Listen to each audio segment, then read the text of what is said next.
Ecopodcast, el medio ambiente en tus oídos.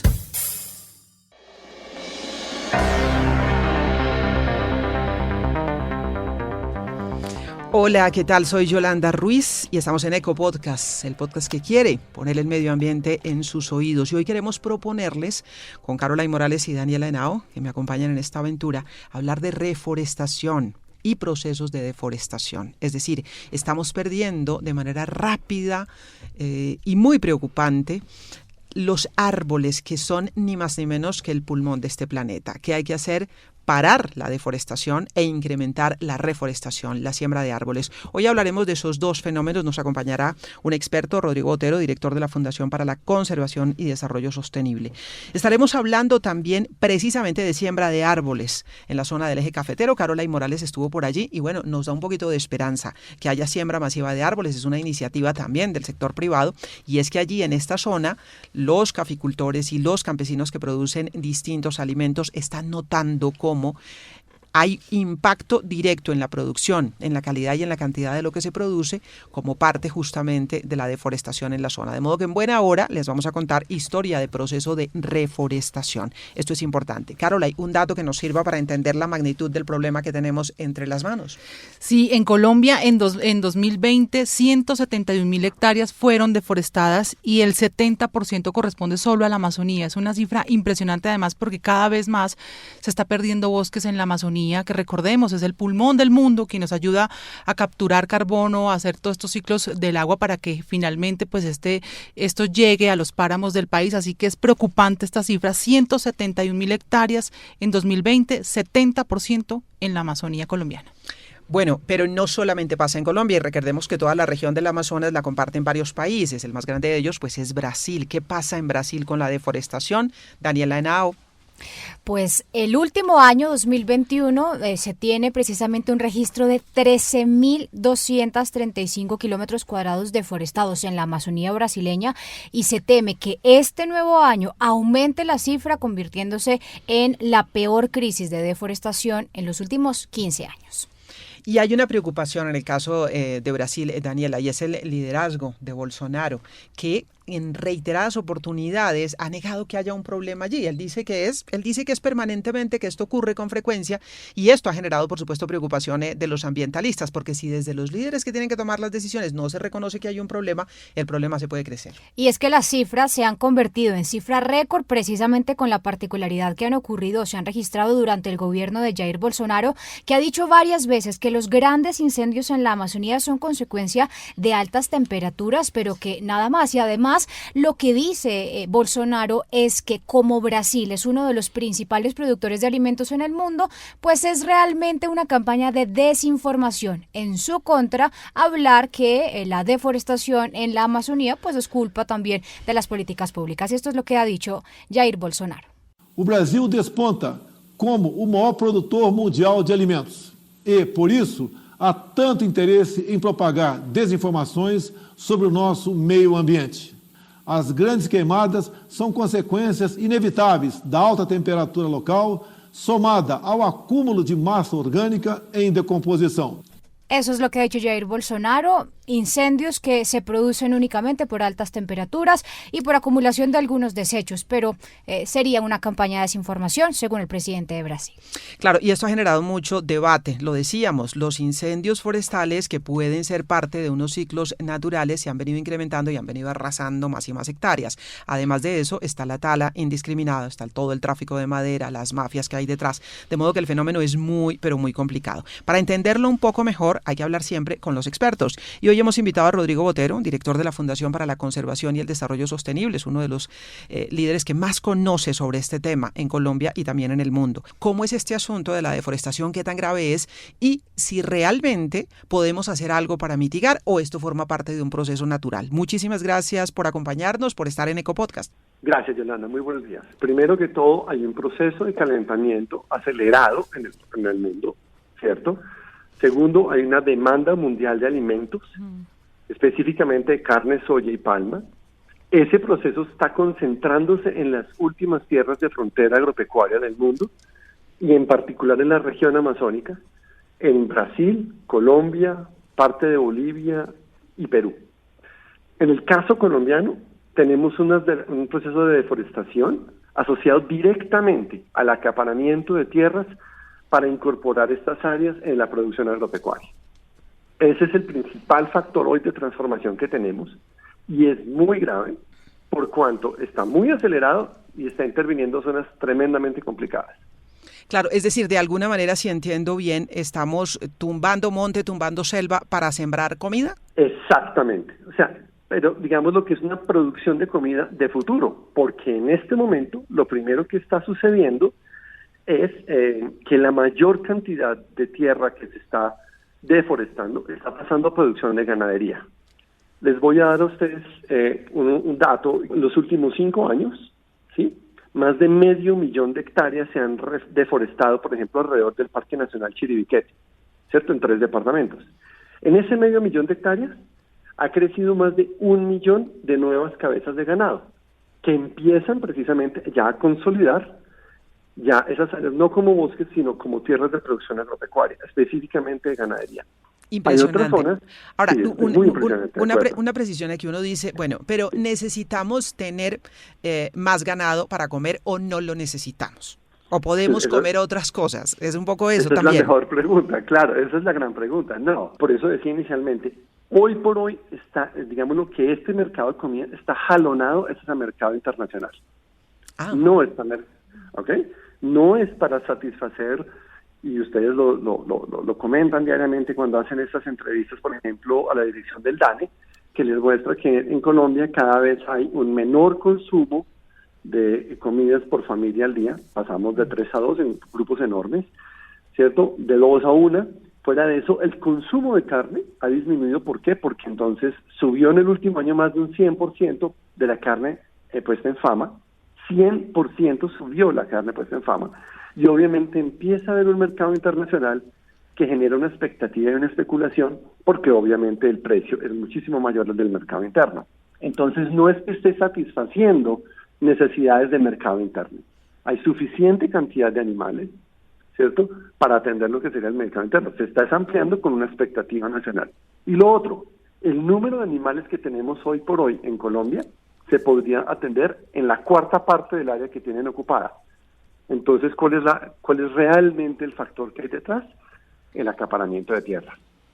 Rodrigo, ¿qué está haciendo el gobierno nacional, las políticas públicas para contrarrestar esto? Porque básicamente si hay ya 1,000,000 de cabezas de ganado en más de 500,000 de hectáreas alrededor de Chiribiquete, que es además una zona protegida, digamos, importante para la conservación, finalmente a veces cree uno que lo que se habla de conservación de la naturaleza versus exportar este tipo de carnes parece que es una contrariedad, ¿no? Sí, a nosotros nos contraría y es definitivamente algo que va en contravía de lo que nos está diciendo hoy por hoy, inclusive las condiciones de mercado internacional. Vamos por partes y quiero explicar lo siguiente. Primero, si lo que estamos viendo es que aquí hay una transformación de tierras en áreas agropecuarias, pero que adicionalmente, ojo, estas son tierras baldías de la nación, o sea, son tierras de todos los colombianos. Y las estamos perdiendo ante las personas que tienen la capacidad económica para transformar eso, o sea, para tumbar el bosque, quemarlo. Esa es otra cosa que era importante explicar. En general la madera no se está utilizando, se está quemando directamente, porque es mucho más rentable quemar y pasar rápidamente a pastos y meter las vacas. Es decir, que el tráfico de madera puede ser un mito también. Sí, en esta zona sí. Muy bien. El tráfico de madera está más ubicado en la zona del Pacífico y en la zona de la frontera con el Perú, en donde además lo que nosotros hacemos como país no es importar, es traer maderas ilegalmente del Perú y, digámoslo, pasarlas por los mercados nacionales en Colombia. Eso es lo que sucede realmente con el tema de madera. Pero vamos entonces otra vez al gran asunto, y es, ¿y qué pasa con 500,000 de hectáreas baldías que eran de nosotros, de los colombianos, y hoy por hoy se han perdido? ¿No hay procesos de recuperación? Y la respuesta es no. O sea, no hay un proceso masivo de lo que se llama recuperación de tierras baldías de la nación. Y es ahí en donde está, digamos, el otro asunto más grave que pasa desapercibido. Fíjate que la gran pregunta es, bueno, ¿y cómo nos recuperamos frente a los árboles? ¿Cómo recuperamos la fauna perdida para el ecoturismo? ¿Cierto? Pero nadie pregunta, ¿y la tierra? ¿sí? Porque esa tierra tiene otra destinación. Primero que todo para mantener el bosque, y lo segundo, al ser tierras baldías, debería ser para ser atendidas con las comunidades vulnerables campesinas que no han tenido procesos de titulación en los últimos 50 años. Entonces, ahí hay un problema mucho más grande. Entiendo entonces que el reto grande sería ese, si se puede, recuperar las tierras baldías para la nación. Exacto. O sea, realmente la solución estructural empieza por la recuperación de las tierras, uno.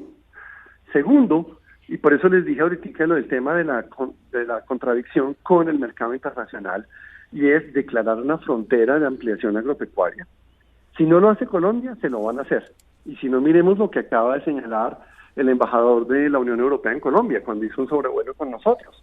Viendo este desastre, dijo, mire, aquí lo que va a suceder es que cuando apliquemos la normatividad europea recientemente aprobada, no van a poder ingresar productos colombianos de estos procesos de deforestación en estos territorios. O sea, no hay trazabilidad y no hay certificación de origen en Colombia que permita decir cuáles productos no vienen de zonas deforestadas y apropiadas. Entonces, segundo punto, urgente, la declaración de esa frontera de ampliación, en particular ganadera, en las tierras apropiadas. Y tercero, generar mecanismos de trazabilidad. Es decir, todo ciudadano colombiano y todo ciudadano del mundo tiene no solamente el derecho, sino la obligación de exigir de dónde provienen los productos que están comiendo y asegurarse de que no vienen de tierras deforestadas, y mucho menos de la Amazonia. Para eso serviría establecer esa frontera, o sea, saber de dónde vienen. Claro, exactamente. Entonces tú tienes la posibilidad de otorgar derechos sobre los bosques a comunidades que van a vivir específicamente en los bosques, y la frontera ganadera, efectivamente, que quede ya bajo unos criterios de seguimiento y monitoreo con lo que se llama hoy por hoy la producción sostenible de ganadería, que también existe. O sea, también hay formas de producir de manera más sostenible la ganadería, pero no en las tierras que son de vocación forestal y en particular en la región amazónica. Rodrigo, muchísimas gracias. Nos ha dado luces en este tema. Muchísimas gracias. A ustedes, muchísimas gracias.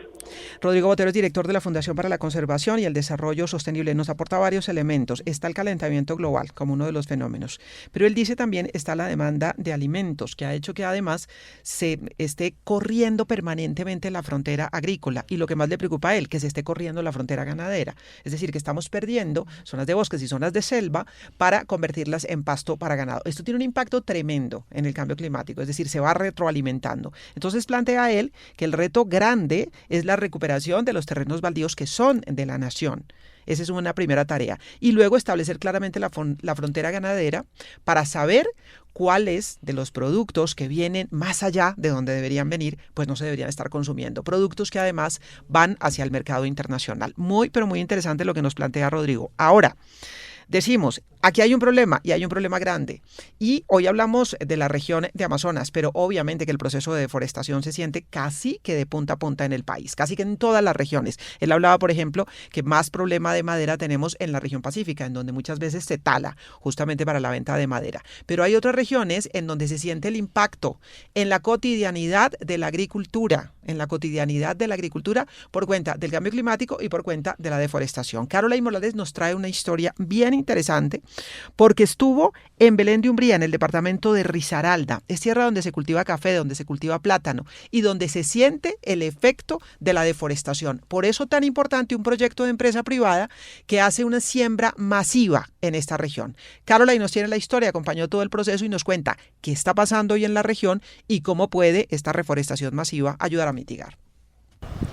Cuando llegamos a Belén de Umbría, en Risaralda, lo primero que resaltan son los cultivos de café y plátano. No en vano, esta zona es considerada una de las mayores productoras de estos cultivos en Colombia. Sin embargo, esta productividad está en jaque, pues cultivadores como Carlos Mario Gallego Sánchez aseguran que los cambios en el clima ya les ha traído efectos. Hemos bajado, el año pasado bajamos más o menos un 30% a 35% de productividad, por temas de floración y por cambios de clima, que eso no lo controla nadie. ¿Cómo era antes y cómo es ahora? Pues el tema del clima, ¿cómo era antes y cómo era ahora? La historia, hablemos de la historia hace unos 30, 40 años, era el clima como un relojito. Los viejos nos decían, las cabañuelas y las cabañuelitas marcaban los climas del resto del año y eran así. Hoy ya el cambio climático nos ha distorsionado mucho el tema de lluvia y el tema de nubes, el tema de precipitaciones, que eso es lo que nos ha dado muy fuerte en las productividades, no solamente en café, sino en otros cultivos. El clima en el mundo está cambiando y los efectos ya se han venido reportando sobre todo en los cultivos. Con ello también pues se viene generando una alerta sobre la disminución en la producción de alimentos, de comida, en este caso, para cerca de 50 millones de colombianos según el Ministerio de Ambiente. Carlos Mario cuenta que la modificación genética, la siembra de árboles son algunas herramientas que ya están utilizando algunos campesinos para adaptar sus cultivos al cambio climático.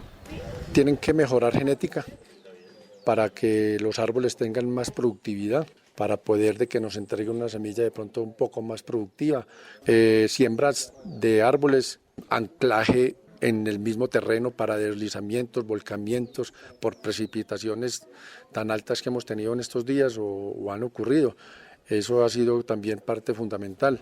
En medio de este panorama, por la incertidumbre que genera el clima en los cultivos, Nestlé, una de las principales compañías mundiales de alimentos, anunció aquí en Belén de Umbría la siembra de 7.5 millones de árboles nativos en 5 años. Un proyecto además que costará $11 millones, según Antonio Núñez, presidente de la empresa en Colombia. La agricultura tiene que ayudar a través de las prácticas correctas a recuperar la fertilidad del suelo, a tener un adecuado manejo del recurso hídrico y, por supuesto, a absorber esa huella de carbono, a absorber ese CO2 que finalmente tiene que ayudarnos a combatir el calentamiento global. El ministro de Ambiente colombiano, Carlos Correa, presente en Belén de Umbría, en Risaralda, aseguró que las empresas que no sean responsables con el medio ambiente y la sociedad definitivamente no las van a consumir. Hay un tema muy importante de competitividad. Como les mencionaba y a todo el sector empresarial les digo siempre, aquí tenemos una meta de tener una economía baja en carbono, de disminuir las emisiones, pero al mismo tiempo será un factor de competitividad a nivel internacional y a nivel global. Hoy la entrada ya de algunos productos a diferentes países está sujeta a sus estrategias de sostenibilidad, al impacto ambiental que tengan, al impacto social. La siembra de 7.5 millones de árboles por parte de esta empresa privada se hará en los departamentos de Risaralda, Quindío y Caldas. Adicional, la compañía se comprometió a hacer monitoreo por los próximos 20 años de estos árboles como una de las estrategias para mitigar los efectos del cambio climático en los cultivos de esta zona del país. Pues interesante, 7,5 millones de árboles y necesitamos sembrar y sembrar y sembrar y sembrar y hacerlo además de manera sostenible, es decir, no es solamente sembrar sino cuidar, yo siempre insisto en eso, que hay que cuidar el árbol, hay que proteger el árbol y hacer que crezca, hay que pensar en los árboles nativos, en los que ayudan a contener los suelos, en los que ayudan a llamar el agua, como se dice popularmente. Ahora bien, aquí tenemos un reto inmenso, que es también recuperar la fertilidad de los suelos, porque miren ustedes, escuchábamos a los agricultores del departamento de Risaralda la preocupación, porque tienen menos productividad. Otro día, en otro Ecopodcast, seguramente vamos a abordar el tema de los fertilizantes y todo lo que pasa por esta vía. Pero también hay que pensar en el reto que tenemos, deforestación, proceso de reforestación y la necesidad de alimentos. Miren ustedes cómo pueden estar relacionados los temas. La guerra en Ucrania puede terminar generando un proceso mayor de tala de selvas y de bosques. ¿Por qué? Pues porque puede generar un desequilibrio en el suministro de los alimentos, ni más ni menos que eso, Daniela.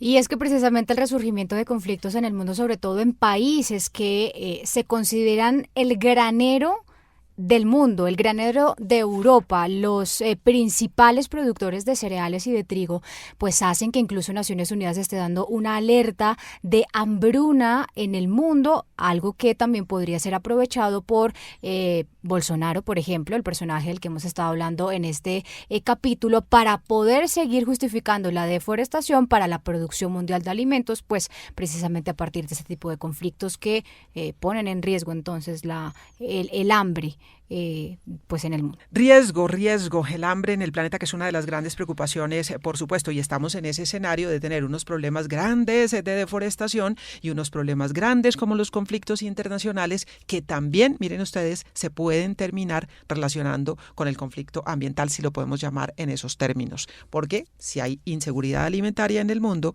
habrá quienes digan, tomemos bosque, tomemos selva para sembrar alimentos. Puede resolver el lío en el inmediato plazo y nos crea un lío inmenso en el mediano y largo plazo, que es en lo que tenemos que pensar también los seres humanos. Estamos en código rojo, que eso no se nos olvide y que tenemos que tomar decisiones adecuadas. Ahora, hay que decir que esto no tiene que ver solamente con la alimentación cuando hablamos de deforestación y que no tiene que ver solamente con el calentamiento global y demás. Tiene que ver con todo el ecosistema que se afecta cuando se tumban árboles, cuando se queman árboles, cuando se quema selva o se quema bosque. Australia, por ejemplo, que ha pasado, hay que recordar, Daniela, por unos episodios gravísimos de incendios, tuvo que declarar a los koalas como especie en peligro, precisamente por incendios, por deforestación.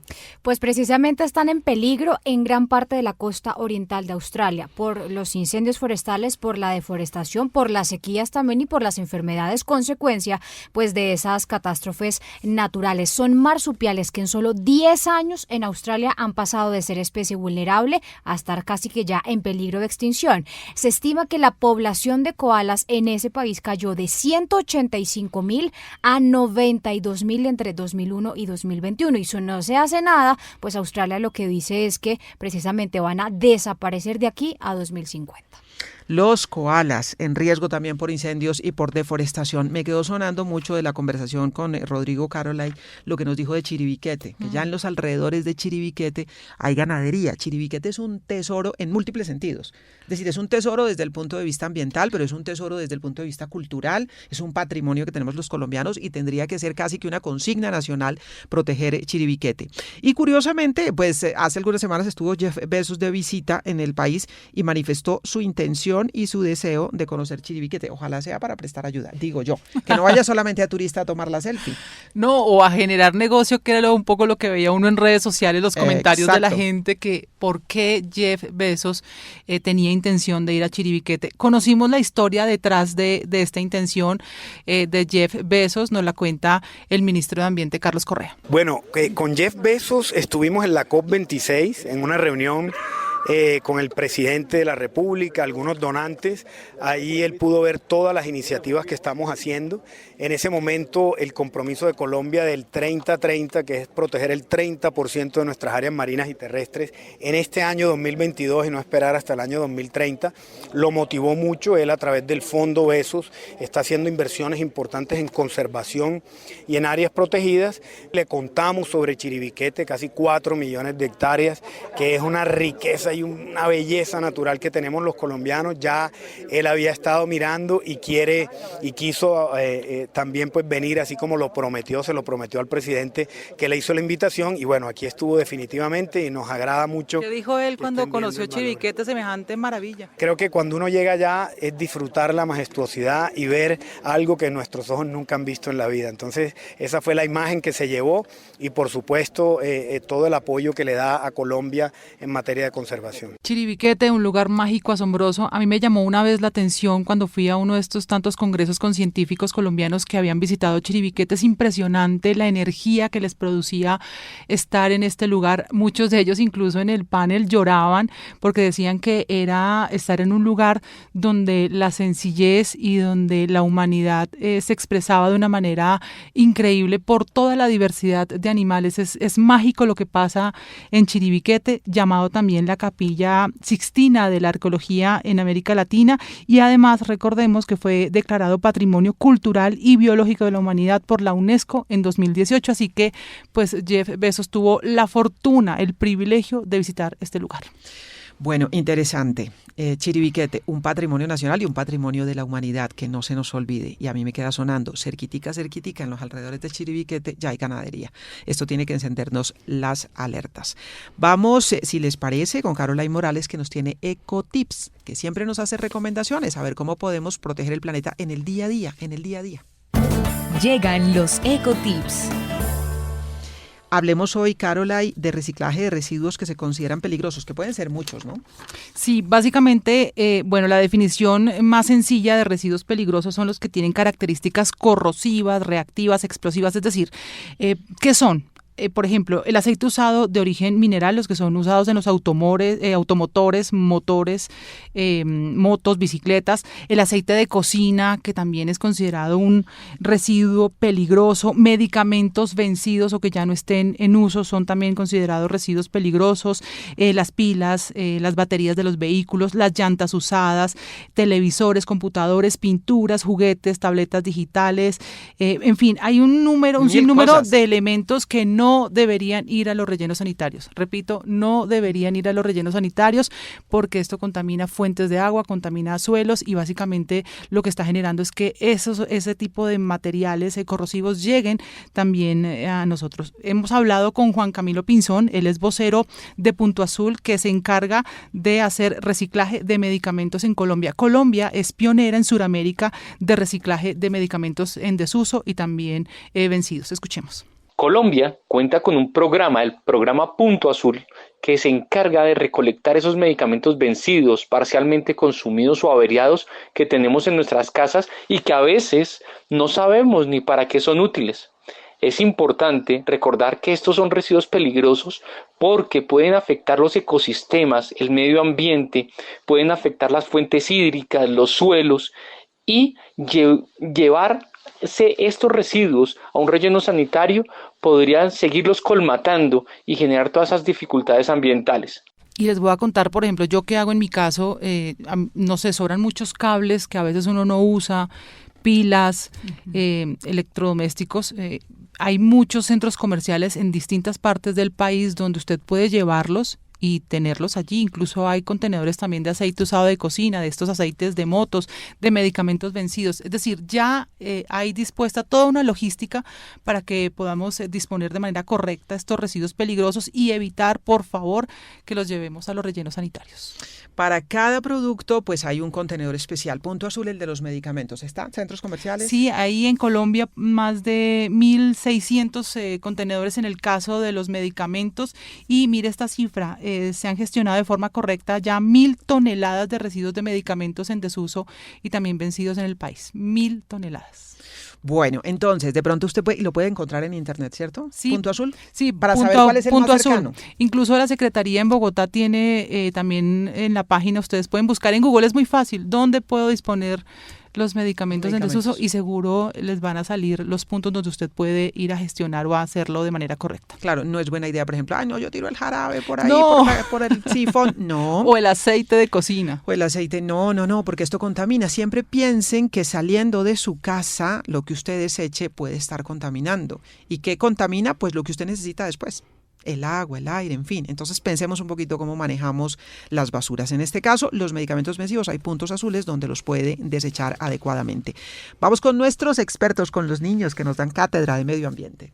Ecopioneros. Hoy nos vamos al departamento del Quindío. Hemos estado por el eje cafetero hoy porque Caroline nos traía historia de Risaralda. Sí. Y hoy nos hablan dos expertos que yo digo que son los niños, son los verdaderos expertos en materia de medio ambiente. Por eso a ellos les pedimos consejo. Desde el Quindío, dos niños nos cuentan qué podemos hacer para cuidar el planeta. Soy Michael Steven Morales Plazas, de 10 años. Los animales también merecen respeto como nosotros. Acá en el Quindío podemos ver muchas especies que aportan al equilibrio de la naturaleza. Por eso, protejamos la vida. Hola, soy José Alejandro, tengo 8 años. Quiero enviar este mensaje a todos los habitantes del mundo. Cuidemos el agua, los bosques y reciclemos. Es la forma de salvar el planeta. Los niños, que son los expertos, nos dan los mejores consejos. Hoy, dos niños desde el departamento del Quindío. Y hablando de niños, bueno, es un adolescente ya, pero es menor de edad y comenzó esta campaña siendo menor de edad. Pues una de las más reconocidas ambientalistas del mundo es Greta Thunberg. Siempre hay que escucharla. Ella sigue con su protesta cada viernes, donde esté. Cada viernes empezó ella solita con su cartelito parada, diciendo en huelga, no iba al colegio porque estaba pidiendo que se tomaran medidas para el medio ambiente. Pues hoy sigue cada viernes sacando su cartelito. El asunto es que hoy la acompañan miles y miles de personas, una de las ambientalistas más reconocidas del mundo. Y es una jovencita que siendo niña comenzó esta campaña y se ha convertido en un personaje mundial. Siempre vale la pena, Daniela, escuchar a Greta Thunberg. Y vale la pena también recordar esa confrontación que hizo frente a poderosos políticos como el expresidente de los Estados Unidos, Donald Trump, criticando precisamente que ellos busquen a los jóvenes, buscando la esperanza de poder salvar el planeta, pero realmente lo que tienen en sus manos de generar políticas públicas y también dar dinero para poder preservar el medio ambiente, pues no lo están haciendo. Y esto fue lo que dijo por allá en 2020 Greta Thunberg. I shouldn't be up here. I should be back in school on the other side of the ocean. Yet you all come to us young people for hope. How dare you? You have stolen my dreams and my childhood with your empty words. And yet I'm one of the lucky ones. Yo no debería estar aquí, tiene razón Greta Thunberg. Dice, yo no debería estar aquí, debería estar en el colegio. Y eso es lo que tendría que ser. Pero, obviamente, alguien tenía que reclamarles, ¿no? Claro, dice ella. Todos ustedes vienen a nosotros los jóvenes en busca de esperanza. ¿Cómo se atreven? Que eso es lo que dice ella casi que llorando. ¿Cómo se atreven a robarme los sueños y a robarme mi infancia con sus palabras vacías? Sin embargo, ella reconoce que es uno de los afortunados. Ella es Greta Thunberg, sus palabras que retumban todavía y cada viernes está haciendo su protesta, su huelga en la que la acompañan miles de personas. Gracias a ustedes siempre por estar ahí.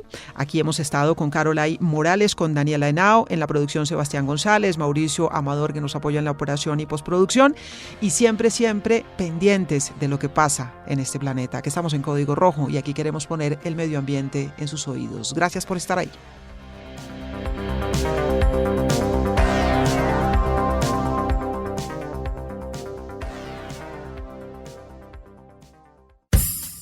Eco Podcast, el medio ambiente en tus oídos.